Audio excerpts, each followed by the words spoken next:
Summer's here, and that means it's time for yet another pointless video. Today we've got Mario Paint. If you haven't played it, it came out in 1992, and my buddy Michael and I used to play it non-stop at his house. So I'm going to revisit this classic, which I'm seeing playing in the background right now, and it looks hysterical. And just see what we've got. So here it is. So we'll check it out. Mario Paint.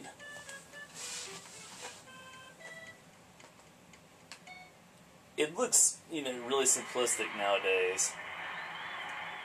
And I really don't get the point of this guy doing sit-ups at the beginning. It looks simplistic when you compare it to other art programs that are available, especially things like Colors 3D Live, which I've been using a lot on my 3DS, and it's a really cool program. But anyway, we spent hours drawing all kinds of ridiculous stuff on here. And I'll leave that up to your imagination. But given that we were about 10 years old when this was released, we had a lot of fun with it.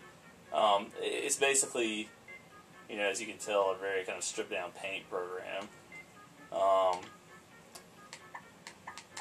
And it's got all kinds of different little things. But okay, this is an eraser. One of the things that stands out to me, however, well, one of the many things, I suppose, that stands out in my memory is when you click on this coffee cup. This is a fly swatting game that you could literally waste hours on. I wasn't that great at it. I'm still not that great at it, apparently. But it was a lot of fun. If memory serves, I should be getting to a fly boss here soon.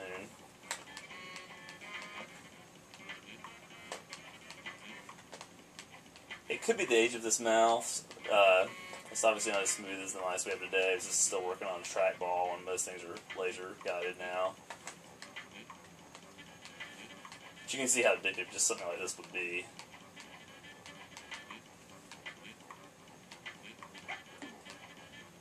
One of the things that I also really enjoyed about this game were the sound effects. Mercer, if you're watching this has got to bring back some memories.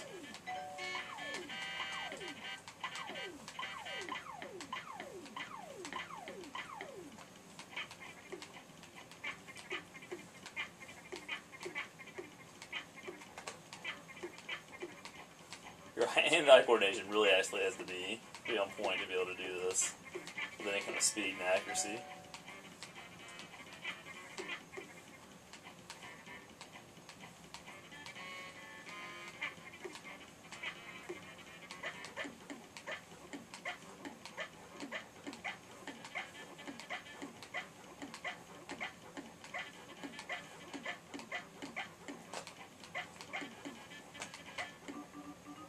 Okay, so here's the fly boss.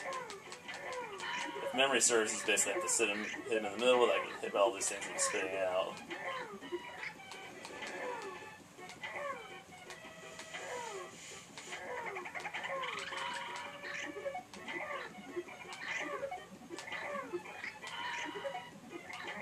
I'm gonna die here if I'm not careful.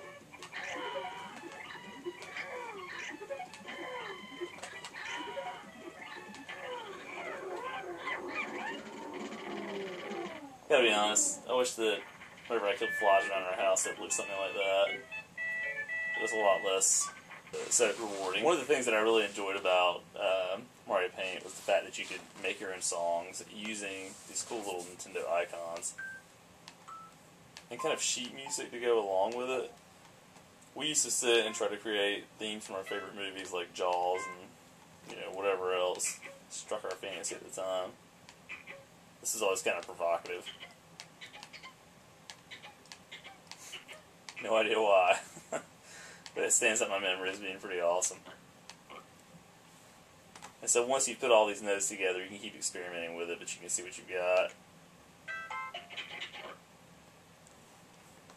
And so it would actually really take a lot of talent to come up with something that, resembled something from reality, I think.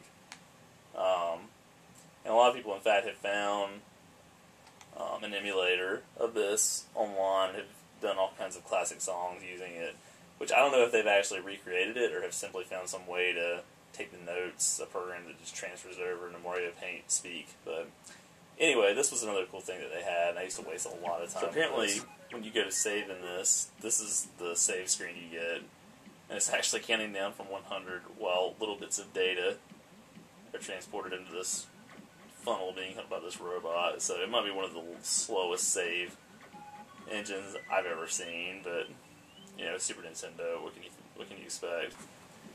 This even has, believe it or not, a coloring book, which is kind of cool.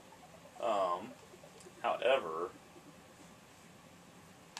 for one reason or another, I don't see how I can color these. It's not letting me go to any paint tools, so this seems kind of pointless. Obviously you can't print anything out. Okay, so there it is. It pulled it up here. So that's kind of cool. When Jonah gets a little bit older, actually, you know, I'll see if he's even interested in doing this, but this will be kind of a fun meshing of two different generations, even though he's going to want to get his hands probably on something like an iPad or whatever it is when he's old enough to understand this kind of technology and mess with that. But this is kind of cool that it's available for kids, and, you know, again, I might try and make some sort of use of it. But yeah, in a nutshell, that's Mario Paint.